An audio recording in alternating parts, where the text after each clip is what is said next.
જય ભગવાન મિત્રો, હું છું પ્રફુલભાઈ પંડ્યા. મિત્રો, આજે મારે વાત કરવી છે શ્રાવણ માસમાં 16 સોમવારનું શું છે મહત્વ. એવું કહેવાય છે કે શ્રાવણ માસની અંદર 16 સોમવારનું વ્રત જે વ્યક્તિ કરે છે એના મનોરથ પૂર્ણ થાય છે. શાસ્ત્રની અંદર એવું કહેવામાં આવે છે કે શ્રાવણ માસના 16 સોમવારનું વ્રત શ્રાવણ મહિનાના સોમવારથી પ્રારંભ કરવામાં આવે છે. જ્યારે શિવ અને પાર્વતી જ્યારે 64 રમતા હતા, કથાની અંદર એવું લખ્યું છે કે શિવ પાર્વતી જ્યારે 64 રમતા હતા ત્યારે ભગવાન શિવજી જીતી ગયા. પાર્વતીએ કહ્યું કે ભોળાનાથ, તમે મારી સાથે કપટ કર્યું છે. ત્યારે એક બ્રાહ્મણને પૂછવામાં આવ્યું કે ભાઈ કોણ જીત્યું? ત્યારે બ્રાહ્મણે કહ્યું કે ભગવાન શિવજી જીત્યા. પાર્વતીને ગુસ્સો આવ્યો. પાર્વતીએ શ્રાપ આપ્યો કે તારા શરીરમાં કોઢ થાય.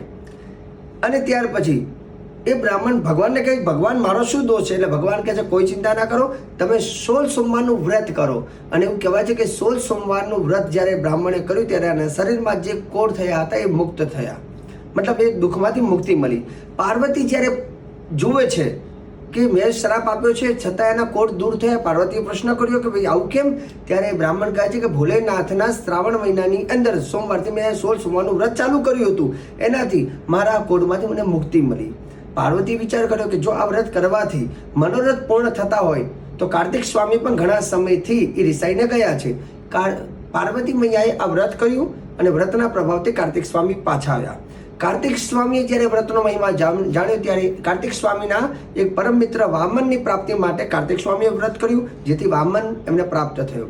વામને આ વ્રત જોઈ અને પોતાની પત્ની માટે વ્રત કર્યું, જેથી પત્ની પ્રાપ્તિ થઈ. અને પત્નીએ એના સંતાન માટે વ્રત કર્યું, જેથી એને સંતતિ પ્રાપ્તિ થઈ. કહેવાનો મતલબ એ છે કે 16 સોમવારનું વ્રત કરવાથી એક નહીં અનેક જાતના લાભ થાય છે. જેમાં 16 સોમવારનું વ્રત કરી 17મા સોમવારે આ વ્રતનું ઉજવણું કરવાનું હોય છે.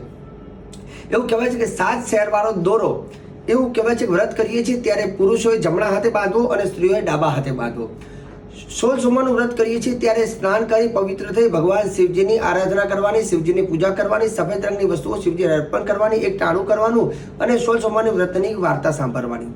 સવાશેર ઘઉંનો લોટ લઈ, સવાશેર ઘી લઈ અને તેમાં સવાશેર ગોળ નાખીને લાડવા બનાવવા, 4 ભાગ કરવા. એક ભાગ શિવજીના મંદિરમાં જે પૂજારી હોય એને આપવો, બીજો ભાગ જે છે ગાયો ચરાવતા ગોવારને આપવો, ત્રીજો ભાગ જે છે કીડિયાનો અને ચોથો ભાગ છે રમતા બાળકોને આપવો.